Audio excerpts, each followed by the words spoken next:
ସଭାପତି ମହୋଦୟ, ପୂଜ୍ୟ ଗୁରୁଜୀ ଗୁରୁମାବୃନ୍ଦ, ଏଠାରେ ଉପସ୍ଥିତ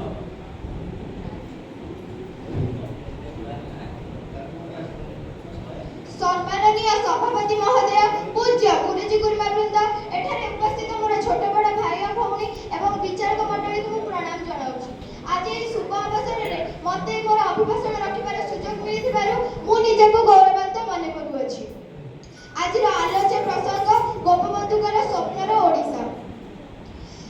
ହିନ୍ଦୁ ମହାସାଗରର ଉତ୍ତରରେ ଏବଂ ହିମାଳୟର ଦକ୍ଷିଣରେ ଅବସ୍ଥିତ ଥିବା ଆମର ସେହି ସୁଜଳା ସୁଫଳା ଶସ୍ୟ ଶ୍ୟାମଳ ଭାରତବର୍ଷକୁ ନିଜର ରକ୍ତ ଦେଇ ରକ୍ଷା କରିଛନ୍ତି ବୀର ଧୀର ଜ୍ଞାନୀ ଗୁଣୀ ମହାପୁରୁଷମାନେ।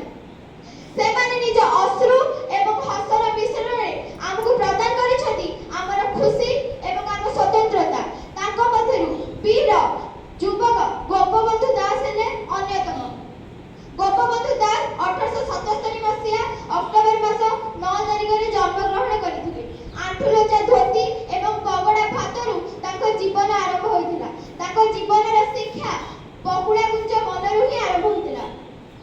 ତାଙ୍କ ମର୍ମରେ ଜୀବନ ଏକ ସଙ୍ଗୀନ ପରିସ୍ଥିତି ନଥିଲା।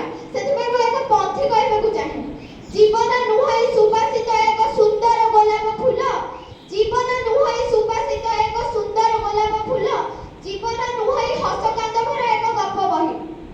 ତାଙ୍କ ମତରେ ତ ଜୀବନ ଥିଲା କେବଳ ଶିକ୍ଷା ହିଁ ଶିକ୍ଷା। ସେଥିପାଇଁ ଉତ୍କଳ ପ୍ରଦେଶରେ ଯେତେବେଳେ ଲୋକମାନେ ଖାଇବାକୁ ଖାଦ୍ୟ ପାଉନଥିଲେ, ସେ ଉତ୍କଳ ପ୍ରଦେଶରେ ଶିକ୍ଷାର ବୈଜୟନ୍ତୀ ସ୍ଥାପନ କରିଥିଲେ। ସେ କହୁଥିଲେ